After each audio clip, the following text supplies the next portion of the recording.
मैं आज आपका एंटरटेनमेंट करने नहीं आई हूँ। हाल ही में हुई एक पेरेंट टीचर मीटिंग में कुछ ऐसी बातें मेरे सामने आई जिसने मुझे बहुत ही परेशान कर दिया और सोचने के लिए मजबूर कर दिया, जिसके चलते मैं कई डॉक्टर से मिली, कई डॉक्टर से मैंने सलाह की। मुझे कक्षा 1 की पेरेंट्स ने बताया कि उनकी बच्ची को पीरियड्स आ गए हैं। पीरियड्स और कक्षा 1 की बच्ची को। इस बात की गहराई तक जानने के लिए मैंने बहुत सारी रिसर्च पढ़ी, बहुत सारा डाटा कलेक्ट किया और एक गायनेकोलॉजिस्ट से भी मिली। शुरुआत में मुझे लगा कि शायद डॉक्टर बोलेंगे कि ये खान पीन का असर है, जिसकी वजह से अर्लियर प्यूबर्टी लड़कियों में देखने के लिए मिल रही है।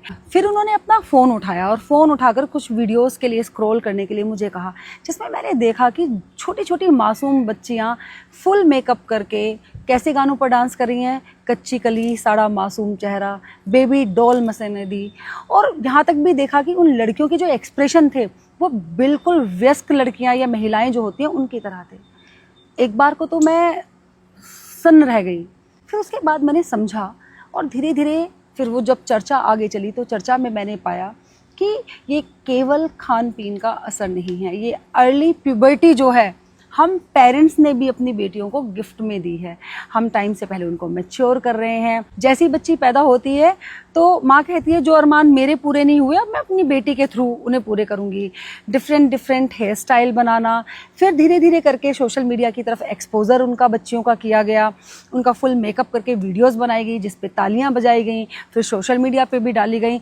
बच्चियों को कुल मिला के हमने मोटिवेट किया कि वो बड़ों की तरह बिहेव करें, लेकिन उनका जो शरीर था वो मात्र 6-7 साल का था। लेकिन उनके मस्तिष्क को जो मैसेज गया उस वक्त वो गया कि अब उसका शरीर प्यूबर्टी के लिए तैयार है। आपने देखा है कि चाइना और जापान के बच्चे जो बच्चियां हैं उनमें स्किल डेवलपमेंट के लिए कितनी कोशिश की जाती है। और भारत में जो एक बहुत ज़्यादा ट्रेंड इस वक्त देखने को मिल रहा है, छोटी छोटी बच्चियाँ सोशल मीडिया पर आकर रील्स बना रही हैं, डांस कर रही हैं, मेकअप कर रही हैं, फुल मेकअप कर रही हैं, आई मेकअप भी कर रही हैं। तो ऐसी परिस्थिति में तो ये सब होना जायज़ है ना। तो एक चीज़ जो हमें आज से ही बदल देनी चाहिए, अपनी बच्चियों को एडल्ट सॉन्ग्स पर डांस कराना तो कम से कम हम बंद कर दें। उनके हाथ में वापस से गुड़िया थमाइए, उन्हें गुड्डे गुड़िया का खेल खेलने दीजिए, उन्हें मिट्टी में खेलने दीजिए, उन्हें ज़मीन से जोड़िए। अगर इस बात ने आपके दिल को छुआ हो तो ये वीडियो कम से कम एक माँ तक ज़रूर पहुँचाइएगा। एक प्रिंसिपल के तौर पर मैं कर रही थी आपके साथ अपने एक अनुभव को साझा, और अंत में मैं आपसे यही रिक्वेस्ट करना चाहूँगी कि इन बच्चियों को इनका बचपन लौटा दो। मैं थी Varsha Singh Tewatia, the voice of Varsha से। कंफर्ट नहीं, क्लियरिटी।